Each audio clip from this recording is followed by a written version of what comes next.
Your child begged for summer vacation. So why do they seem more stressed than they did during school? If you filled their calendar with camps, classes, and activities, but they're still having meltdowns, the real problem might be hiding in plain sight, and almost every loving parent misses it.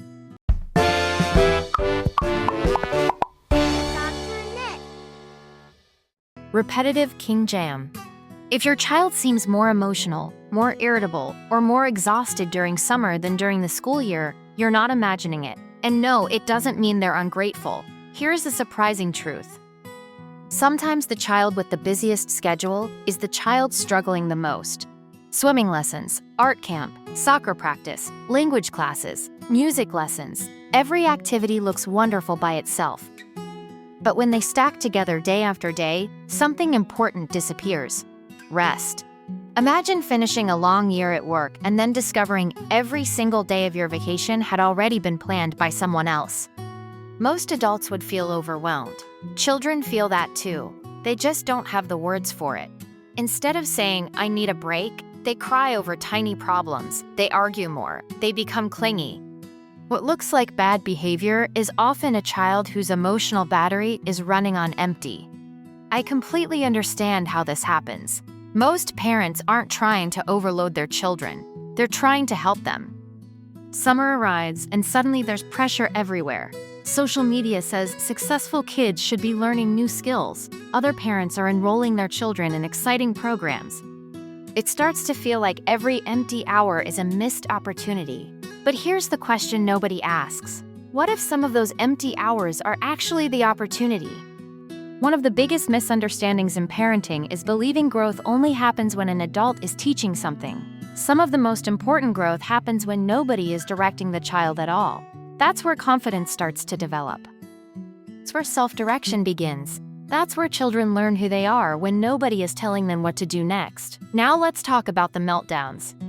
Children spend the school year following schedules, instructions, and deadlines. Summer is supposed to be a recovery period. But when summer becomes another season full of obligations, the child's body never truly relaxes. New places, new people, new rules, new transitions, again and again. Even enjoyable activities require energy. And here's the part that changes everything. Before trying to calm your child, check your own stress level first. If you're rushing from place to place, watching the clock, worrying about traffic, and trying to keep everything organized, your child feels that pressure too. Children borrow calm from the adults around them. The next time they're melting down, pause and say these exact words. "We're both having a hard moment. Let's slow down together." It sounds simple, but sometimes that one sentence changes the entire direction of the day. This is where I want to introduce something that feels almost radical in today's world. Do nothing time. And no, that doesn't mean unlimited screen time. It means periods where nothing is planned, measured, evaluated, or organized. Maybe your child lies in the grass and watches clouds. Maybe they build something weird out of cardboard. Maybe they complain that they're bored. Let them. Most parents panic when boredom appears. But boredom is often the beginning of creativity, not the end of it. The child who says, "There's nothing to do," is often just minutes away from inventing something fascinating. The mistake is rescuing them too quickly. Give them space. Give them time. Their imagination usually knows exactly what to do next. Here's something fascinating. Many of the skills parents desperately want their children to develop actually grow during unstructured play. Problem solving, creativity, flexibility, decision-making, emotional resilience. These things rarely appear because someone handed a child a worksheet.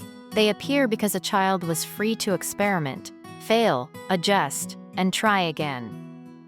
Think about your own childhood. Some of your strongest memories probably weren't created inside a classroom or organized activity. They happened while exploring outside, making up games, building forts, or simply wandering around with friends. Childhood was never meant to be optimized every minute of the day. Sometimes the most valuable moments look completely unproductive from the outside. So what's the balance? You don't need to cancel every class or throw away the schedule entirely.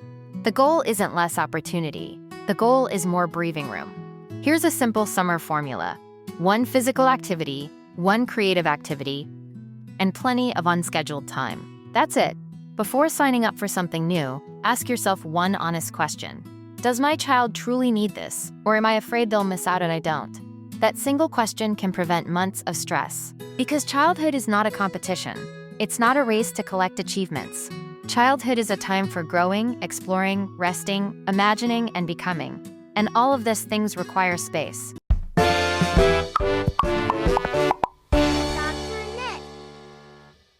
If your child seems overwhelmed this summer, take a deep breath. You don't need a perfect schedule. You need a balanced one. You're doing better than you think. If this video helped, subscribe and join us for more practical parenting insights. What topic do you want next? Tell me in the comments.